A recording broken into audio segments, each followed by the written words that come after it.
And good afternoon, financial professionals. My name is John Florence. I am Senior Vice President of Marketing here at E4 Insurance Services, welcoming you once again to The Brew, where we build relationships every week. So today, we're going to be welcoming Shane Van Patten, who is one of the RVPs here at E4 and also one of our top experts on long-term care. If we really put it into context, the month of November is also Long-Term Care Awareness Day. So we decided on this brewcast that we would have Shane come on and talk to us a little bit about his approach to planning for long-term care, as well as sharing with us one of E4's proprietary tools, which is our long-term care analysis tool. And Shane will get into that a little bit more with you. So let's jump into today's topic. And Shane, I want to welcome you back again to The Brew. Thanks for taking the time to be with us today. And also to bring to our attention this very important topic of long-term care planning. I know from the time and the years that I've known you now that you come to this from a very personal position. And I'm wondering if you wouldn't mind sharing with us a little bit of why is it that you are so passionate about long-term care to begin with, and how is it that you kind of got into this and became a little bit of a national expert on it?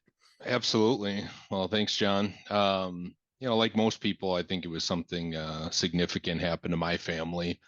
And that significant event really kind of lit a fire for me to do something better. So I've been in the industry about 18 years. Prior to 2016, I probably couldn't even spell LTC. But during that period of time, I actually had both of my parents who required long-term care in their 60s. They didn't have a plan. Nobody helped them with the plan. Nobody gave them the opportunity to even say no to the insurance stuff. Mom had dementia for about 11 years before she passed at age 71. Dad had what we'll call a short long-term care event prior to him passing at age 68. They really, again, they didn't plan. They didn't want myself or my brother involved in any of the discussions. So by them trying to not be a burden on us, actually resulted in me probably traveling 7 hours both ways to go help care for them. Staying up, I live in Minnesota, so staying up in North Dakota for 1 to 2 week stretches at a time for probably anywhere between 14 to 18 months. So as I got done with that, and after I buried both my parents, I really looked at the whole process and reflected back and just said, look, there's got to be a better way to have this planning conversation. So that was the first fire that was lit. So I started looking for solutions. What kind of education or training could I get? I ended up getting referred to the CLTC designation, which is the certification in long-term care. I took a 2-day course there, passed the exam, got it, but I wasn't excited just to have the letters or the designation after my name. After that, I really said, how can I take this information I just learned and really apply it to financial advisors? My whole goal was, my parents didn't want to talk about it. Their financial advisor didn't proactively bring it up to them. There's a problem. So how can we have, more comfortable and engaging planning conversation for both the financial professional and the client? So since 2016, I've been working on that. I continue to refine it, but today we'll do a very quick snapshot. Anybody who's actually seen me speak or present, John, what's the over-under on how long I could probably talk about long-term care? I've seen you trim it down to about 45 minutes, and that was a very lean 45. That was a lean 45 minutes. And today I'm shooting for about 15 to 25 minutes here. So I've leaned it down even more. Just again, high level overview.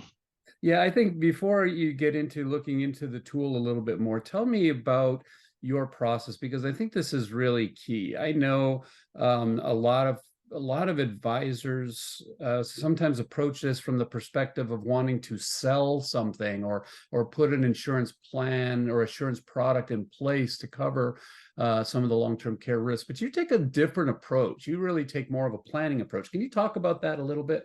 I can, and we'll go over that a little bit once we jump into the presentation here. But I find it very interesting that many financial professionals that I work with don't want to be perceived as selling something. But what I've, at least based on my experience, if you don't actually create a plan first and have the insurance tied to the plan, you're kind of you're self-creating your own selling environment. And you're just coming to the client with a product saying, do you want this product? And most people are going to be like, well, what does it cost? And they show a number and they say, no, I don't. But if you actually go through, you understand the client's values, what's important to them, you go through and you help create a plan, and you go through almost an a la carte or a menu of options of what could fund their plan.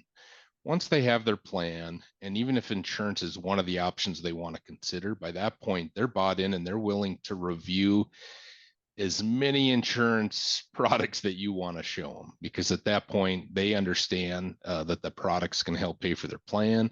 They want to find the one that's right for them. I often say, hey, we're trying to help you find something that's meaningful and affordable to your situation. Yeah, I think it's such a great approach, and it really kind of addresses just the issue that that the clients really need to think about this first and foremost, and understand how it is that they're going to deal with the eventuality. And it isn't really so much about putting a product or a specific solution in place before they come to grips with their own process and how they're going to deal with it when the time arises. So I know that you were instrumental in developing E4's long-term care analysis tool. Why don't you walk us through that a little bit and show us what you've done and how an advisor can use it? Perfect. Yep. Let me start the presentation here. Before we jump into the actual tool, John, I'm just going to give a few, who the ideal client is, a few things of there. So, Certainly. all right. So really the goals for today that I had planned for was how to identify an ideal long-term care planning client. As you kind of alluded to, John, how can we create, just instead of leading with a product, how can we create a very simple plan for the client? And then we're going to really talk about how we can use E4's proprietary long-term care analysis to help both the financial professional and the client decide what's the best way to fund the plan. So we'll jump right into it. Get a lot of financial professionals that ask me, who should I be having a long-term care planning conversation with? And based on my experience, what I found, it's really the clients that I call are in the retirement red zone. These are typically clients that are probably 5 to 10 years from retirement. They might happen to fall between the ages of 50 and 65. But one thing that I've noticed is if you have a client that's 5 years from retirement, they are taking your annual review meeting much more serious than they ever have before. These clients are much more engaged, and the biggest reason is because they see the light at the end of the tunnel, right? So we want to use that. If we have motivated clients, engaged clients, we want to use that. A lot of advisors will use a pre-retirement checklist. We can simply add the long-term care plan to that checklist. If it's on the list, we got to check it off. So again, we're really looking for those clients that are probably 5 to 10 years from retirement. They're motivated, they're engaged. Let's use that.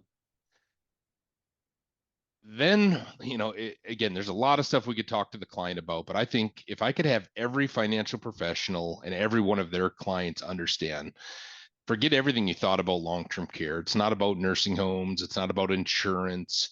At the end of the day, a long-term care event creates a monthly cash flow issue in retirement. It is a mathematical issue in retirement. And if we don't plan for it, the math's going to end up being really, really bad. So what I mean by that is, imagine yourself in retirement. You've done a great job of accumulating a whole bunch of assets. Once you take those assets to retirement, it's now called capital. That big pile of money called capital is now designed to generate an income that supports your lifestyle in retirement. So imagine you have that income supporting your lifestyle, and all of a sudden next month you have a brand new $8,000 a month expense. I like to play around with a little bit, and I don't call it long-term care, but I call it a gym membership, right? You're in retirement, your income supporting your lifestyle, everything's great. And next month you have a new $8,000 a month gym membership. How are you going to pay for that? How many clients have an additional $8,000 a month of discretionary expenses in retirement that they can just give away and reallocate towards this new care? A lot of people will say, well, why don't we just go to the capital and have that pay for it? Well, if we erode and we access into the capital, we have less capital, which is going to generate less income to support our retirement expenses. So at the end of the day, long-term care simply creates a monthly cash flow issue. The sooner we plan for it, the better we are that are protecting families financially, but most importantly, just protecting their lifestyle in retirement. As we talked about at the beginning, an insurance policy is not the plan, right? Insurance policy pays for the plan. So we have to create a plan before we talk about product. And if we don't, we're self-creating our own selling environment. We are now doing what we don't want to be perceived as. We're leading with just a product, asking somebody if they want to buy a product. That is what a perceived selling environment looks like. So instead, let's create a plan. And this is the simplest plan that there can be. This can vary it. It can be different based on what the clients want to do. Most clients don't have an idea, so I kind of help them. I want to help them create a plan that does three things. One, keeps you safe in the comfort of your own home. Two, by doing that, we want to make sure that we protect your spouse and your children physically by allowing them to supervise care, not roll up their sleeves and physically provide the care. And by doing that, we want to make sure that we protect all previous financial commitments that were set up for the family. So during that event, the family can maintain lifestyle.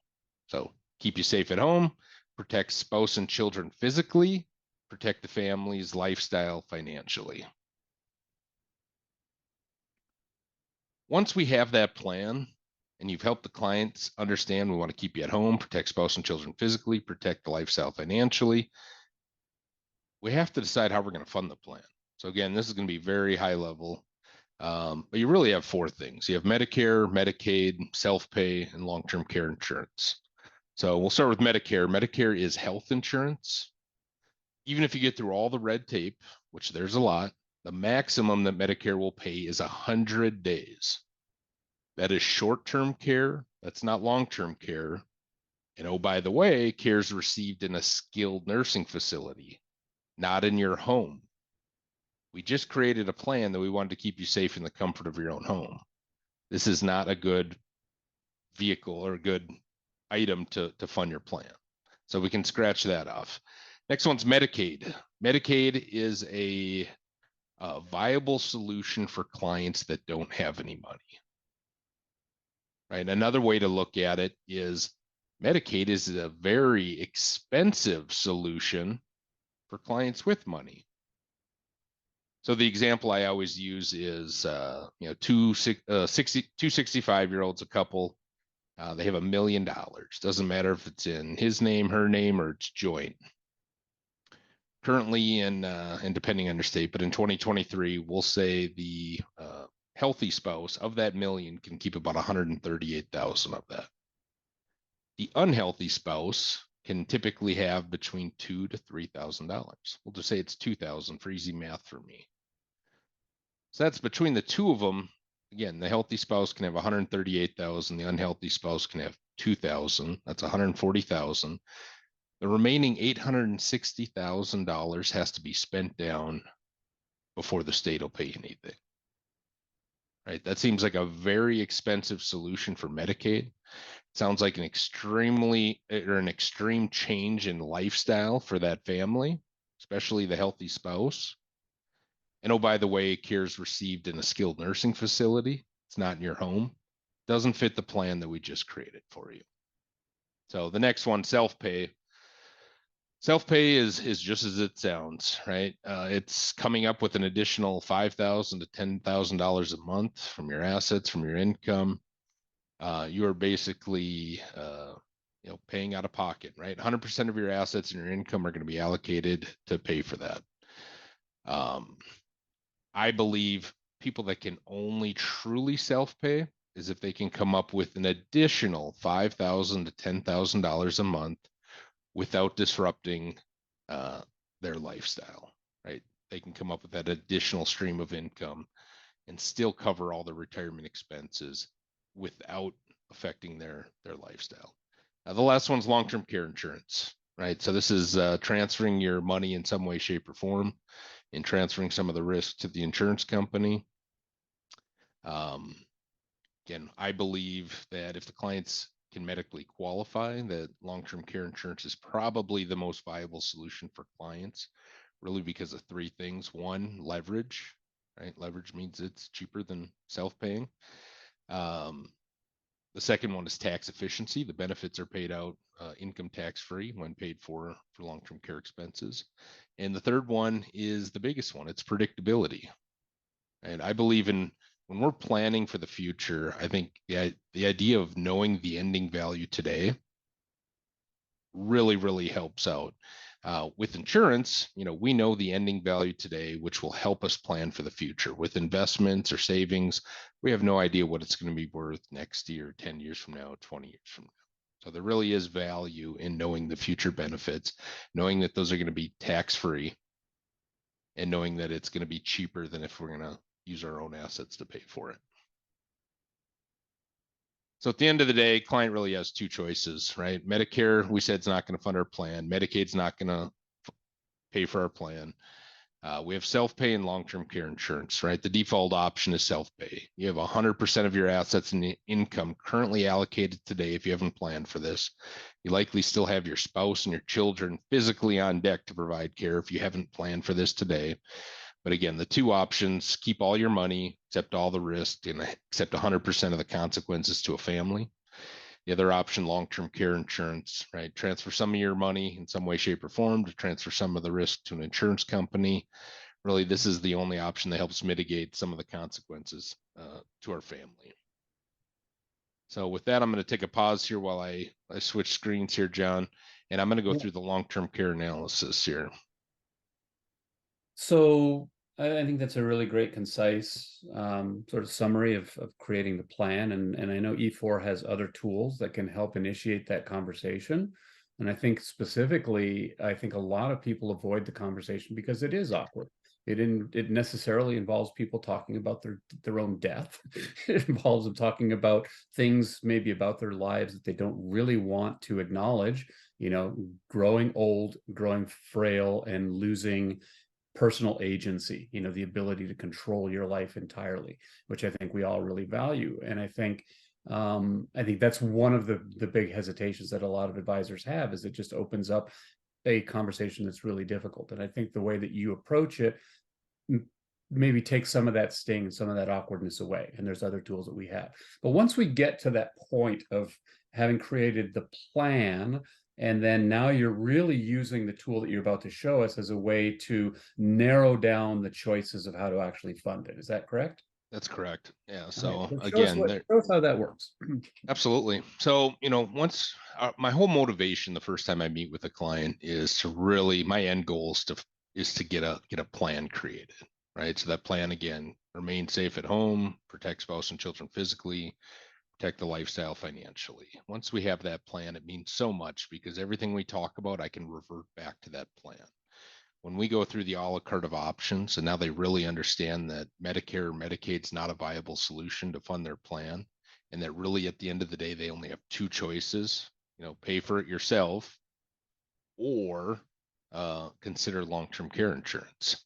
Well, it just so happens that our proprietary long-term care analysis that we're going to go through right now really does just that. I mean, it compares self-paying versus various different types of long-term care insurance products. So we have hybrid long-term care, we have life insurance with a long-term care chronic illness rider, and we even have standalone traditional long-term care. And we'll go through that here while I share my screen. So the long-term care analysis is we can put together for any financial professional. Page one is going to be very static looking. The only thing that's going to change is prepared for. It's going to have the client's name, prepared by. That's going to be the financial professional. Page two is also static. There's really no changes that take place in this. It's really designed for the client to have kind of an understanding of what a long-term care event looks like, and really defined by the inability to do 2 out of 6 activities of daily living anticipated to last 90 days or longer. Kind of talks about some of the common reasons. What's the probability, right? I'm not a big statistic person. I don't think they help motivate people to take planning action, but there are some statistics there of 7 out of 10 people that are 65 or older will require some form of care. Average claim being age 80. Big thing that jumps out is types of care and where most care claims are at. Home health care significantly dominates that. Again, why? Because most people do want to remain safe in their comfort of their own home by all means necessary. Sometimes the assisted living, sometimes the nursing home. But again, just kind of a general overview information for the client. So the next page, this is really where I get in with the client. So if you can imagine a 60-year-old male in the state of North Dakota, he is married. We're going through a planning conversation. Really step one for me when I run this report and when I'm talking to either the financial professional or the client, this is the page we really want to pay attention to, because again, it has nothing to do with insurance and everything about a future monthly cash flow issue that could come up in retirement. So we know the client's 60 years old. In order to run this report, we had to start with an example or hypothetical age that a claim might happen. So if you remember on the previous slide, it said the average claim age was age 80. So with our report, we assume that there's a long-term care event at age 80 and it lasts 4 years.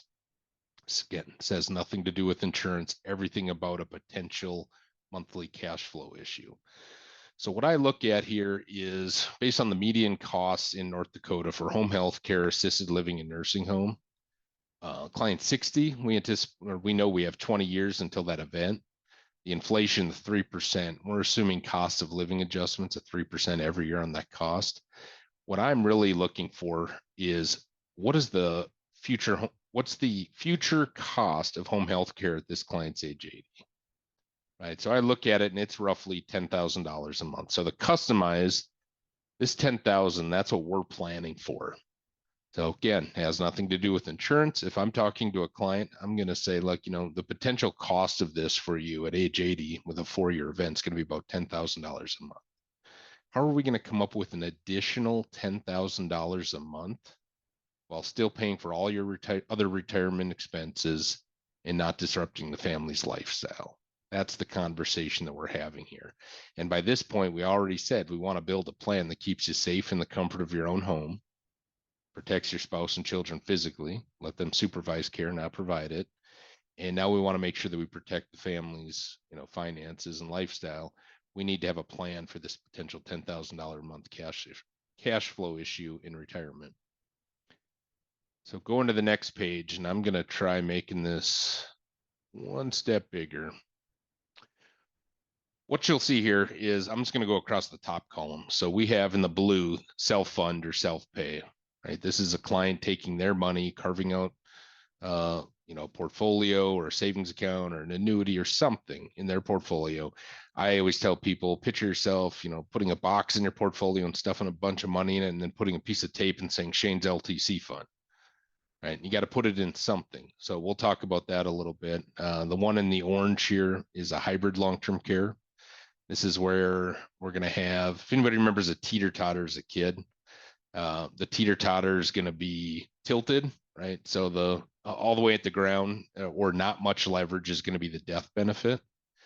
But on the high part of the teeter-totter, that's going to be your long-term care. You have this big, huge benefit that's going to usually grow with some form of compounding inflation.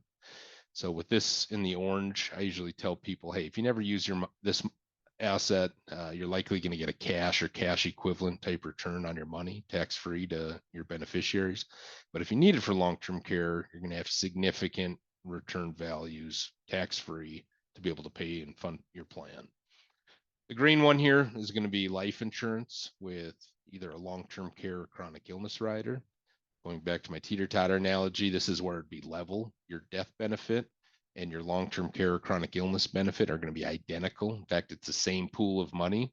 They're going to pay it out either if you die or if you need it for long-term care, or maybe even a combination of both. But it's one pot of money with various different ways that you might be able to access it.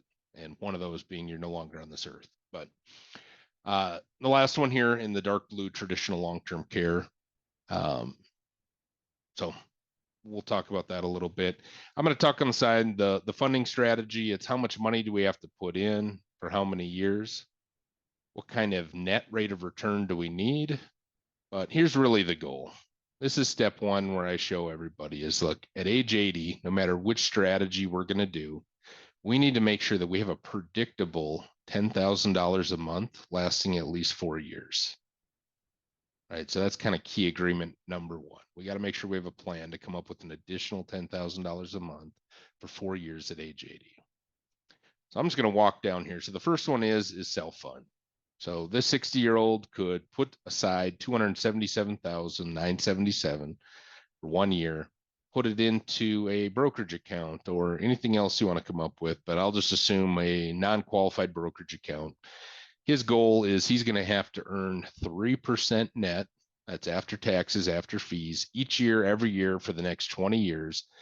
At that point, if he needs it at age 80, he will have a predictable $10,000 a month for 4 years. Moving along, if he never uses it and passes away in his sleep at life expectancy at age 85, he'll leave $582,000 to his spouse, his children, charity, whoever he wants it to go to. Now, before I move forward, John, you're probably looking at 3% net and you're saying, I can do better than that. And I would say, yeah, you know what? You could maybe get 7%, but it could also be down 7%. So when we're creating a long-term care fund, there's a few things that we have to be aware of. One, we want some level of predictability, right? So that usually tends us to go more conservative than we would on other asset classes in the portfolio. Two, we need to have liquidity. So we need to make sure it's a vehicle that has some form of liquidity. Usually the more liquidity we have, the more limited we are on the upside. The third thing is if you have a client who can reposition 277,000 into this, I'd put them probably in a wealthier category, the wealthy affluent category. Based on my experience, wealthy people do not liquidate their investment assets earning 7% a year if they have non-qualified assets that are earning 1 to 2% per year, right? Why would you? Why would we liquidate an asset that's earning 7% each year if we have an asset over here that's earning 1% or less? So when we take that into consideration, that wealthy people liquidate their lowest yielding, most liquid cash first, we might actually be too favorable at 3% net. Second option here is, the client doesn't have 277,000 to reposition, but they got some good income. They want to do some saving. Again, same thing. We create that same account and we put in $31,638 a year for 10 years. We earn that same 3% net rate of return after taxes, after fees. At age 80, we will have the same predictable $10,000 we need per month to mitigate that cash flow issue for 4 years. If they never use it, again, $582,000. So the first thing we'll compare is a hybrid long-term care. So instead of repositioning 277,000 of the client's money, with a hybrid LTC, we can reposition 82,000. That is significantly a less amount of money. And that gets us to our same $10,000 a month. The difference is this is guaranteed by the claims paying ability of an A+ rated insurance company.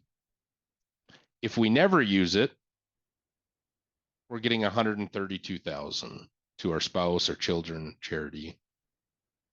So I get some clients when I go through this, they love the idea that they can reposition less than 277, 82,000 sounds really good. And sometimes I get some people that say, yeah, but I really like the 582,000 here versus the 132. And my follow-up will say, well, yeah, okay, we'll put 82,000 to predictably fund your long-term care plan. And if it's important to you to leave something to your heirs, take the other 190,000 here and go invest it as aggressively as you want, or maybe buy some of that life insurance stuff or do a combination of both. The idea is that we can by paying for the insurance cheaper and more predictable, it leaves us additional monies, and we can get into additional conversation, whether it's legacy or things of that nature. So same thing here with the second one. Instead of personally funding your long-term care plan with $31,000 a year for 10 years, you can do it for a third of the cost at $10,127. Right? We would get to our same $10,000 a month tax-free for 4 years at age 80. And if we never use it, 132,000. That's the cash equivalent type return, tax-free to their heirs in the event they never need care and just pass away. Now, when I look at these, this one at $82,000, we would have to earn an 8.61% tax-free rate of return over each year for the next 20 years to get to the same value that this insurance is coming to. So I don't know how many financial professionals are willing to raise their hand and say, I can get 8.61% or better every year for the next 20 years to fund the client's plan in a predictable basis. 10,000 here, again, you'd have to earn 9.41% each year, every year for the next 20 years to get to the same point. The green one here, it's the life insurance. So you're basically buying a pool of money, $500,000, either going to pay out to you either when you die or when you have a long-term care event, or maybe even a combination of both. What's nice about that is, well, in this case, we're funding it all years, but day one, you have $10,000 a month for long-term care. Age 80, you have $10,000 a month for long-term care. At age 80, based on the premiums that are being paid in, we'd have to earn an 8.21% tax-free rate of return each year and every year for the next 20 years to get to the same value provided by this insurance policy. If they never use it at life expectancy, they just pass away. Is this a good deal or a bad deal? Well, they had coverage for the last 25 years, and they got a 5.07% income tax-free rate of return on their money to their heirs. Right? I'd say it's not the worst case scenario. If somebody could guarantee me a 5.07% tax-free rate of return over the next 25 years, I would at least be interested in learning more about it, especially if it provided long-term care protection in all of those important years leading up to that. And the last one here is traditional long-term care. It's by far the cheapest, $3,282. We're paying for all years. And you'd have to earn a 16.69% income tax-free rate of return each and every year for the next 20 years to equal and match the same benefits that this long-term care policy's providing. If you never use it, right, there's no return. So it is use it or lose it. You will also notice that the premium and the internal rate of return are the only ones on this sheet that are in black. Those are the only values on here that are not guaranteed, right? The premiums could change. So we're not saying that we don't consider it, just saying that we be aware of it. All of these in blue are contractually guaranteed and guaranteed by the claims paying ability of an A+ rated insurance company. So last part down here is we talk about payment of claim, right? Hybrid long-term care, there's cash indemnity. So you don't need any bills, receipts, or invoices. These benefits can be used to pay for what I call formal care or / licensed professional care. But it also covers what I call the informal or family and friends care, right? Once you're benefit eligible, they're going to send you this monthly benefit tax-free. You can use it how you want to use it. If you want to pay for licensed professional care, you can. If you want to pay your spouse or children, you can do that as well. Life insurance with long-term care, critical illness, also cash indemnity. Traditional long-term care is reimbursement. So you would have to have a licensed professional providing care in a licensed professional setting, and all of those up to, at least at age 80, $10,000 of those expenses will be reimbursed. So last thing I want to talk about here is this seems like a lot. As you go through it a couple times, especially with clients, they really seem to understand it, but there's still 6 options here. So I am trying to I already know most clients are paralyzed when they look at this. So what I like to use is the process of elimination, right? Clients that are paralyzed to make a good first decision because they don't want to pick the wrong one. But what I found is that clients almost always know which option they really, really don't like. So as I go through, I like to use the process of elimination. John, if you're my client, John, which of these options here do you really not like? I mean, there's a couple of them, but Just give me one I for don't like the, something that I have to pay for the rest of my life. I don't like the idea of writing checks for the rest of my life. okay. Well, and just know that on any of these, we can change that. But that, again, that is perfect information for me to know. We really haven't removed anything here. You just don't like these options here. But if we could get these down to a 10 pay or this down to a 10 pay, we're still moving in the right direction. What I get a lot of times is this is usually the first one that gets knocked off the board. Well, that was Yeah, going to be the next thing that I say is I don't I'm have not repositioning $77. $277,000 to Shane's long-term care fund. Like Yeah. I don't feel comfortable doing that. Great, let's get rid of that. How about putting 31,000 a year into Shane's long-term care fund for the next 10 years? Well, I really don't like that option. Great. We've gotten rid of self-funding. I have a client now who is 100% in these long-term care options. My goal is to guide them through the pros and cons of each of these, continuing to use the process of elimination and really try to help guide them into what's meaningful and affordable to their situation. As we go through to the process of elimination, usually I'll end up in one of these strategies. Then and only then do I start bringing out the illustration. So up to this point, I've never even shown the client an illustration. I've given them a huge overview of they now have a plan created. They understand that either self-pay or long-term care insurance are their only options. They've almost self-elected out of self-paying mathematically, just doesn't make sense. And now we're deeply in a conversation of the various types of long-term care insurance, and we continue to use a process of elimination to get them to the sweet spot again. And then we go through what's meaningful and affordable to them. I'm going to stop sharing here, John.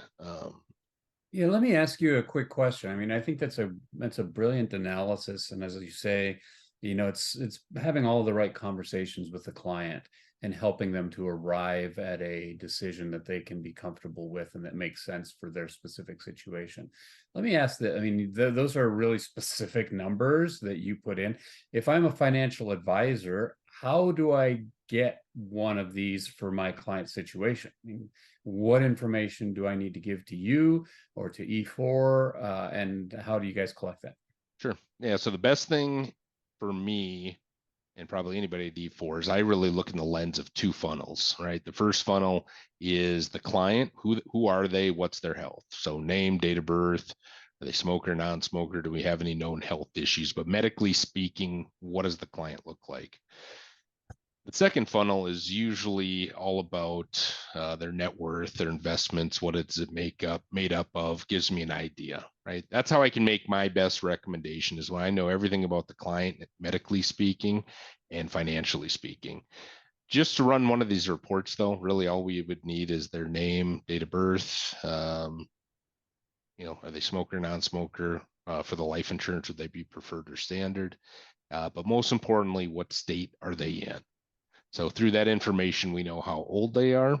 Per the state's median cost of care for home health care today, growing at 3%, we can project what that potential cash flow issue at age 80 would be for them. And that kind of sets into gear all of our planning from there.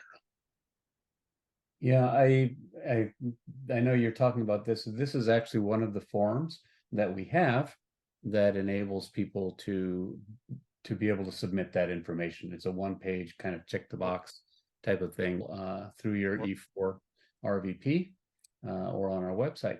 And it's just really simple. Get that turned around to us and we can create that tool for you that's customized to your client and to their. So last part I'll just share is, again, don't lead with products. Create a plan first. Once you get to the product, don't lead with an illustration. Lead with an executive summary. Don't try to force a client, to choose if they have multiple options. Use the process of elimination. And you can truly use this with anything in any part of financial planning when your client has multiple choices. Use the process of elimination. They must always know which one they don't like. So once client finds their lane, bring out the illustration. Last but not least, once you've gone through and they like the idea of a long-term care, even though you think you might know they look healthy, please just get we have a long-term care medical pre-screen form. It'll help us make sure that the client is medically eligible to be approved for this type of insurance. With long-term care, like many insurances, we have some companies and products that are very liberal, all the way to underwriting that can be very aggressive. So having an idea of the client's health can really set proper expectations, and we can really help the client. So I want to thank you once again for taking the time, and everybody else on this call to be here for this. As we said at the very beginning, remember, this is Long-Term Care Awareness Month. Make it a point to really reach out to your clients and have these important conversations. As I said, we have lots of tools to be able to help you to do that, and the one that Shane just showcased is probably one of the most powerful ones that you can use. So thanks again, Shane, for that presentation. Right. So join us next week, won't you, on The Brew, Wednesdays at noon Central Time, and we'll look forward to seeing you then. Thanks for joining us today.